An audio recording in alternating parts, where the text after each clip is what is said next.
The history of the coffee. Hi, SARAP Xavier. Hi, I'm Grace. Hi, I'm Erwin. This is what we call is the Barista 101. Barista is all about coffee. Okay? He started that one in the 15th century. His name is Caldi.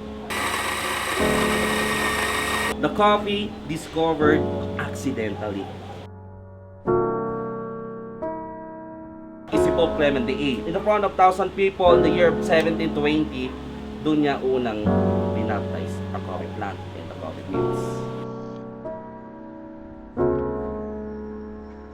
For being a coffee master, okay, malalaman mo na agad sa paghigop pa lang o paglasa pa lang ng kape.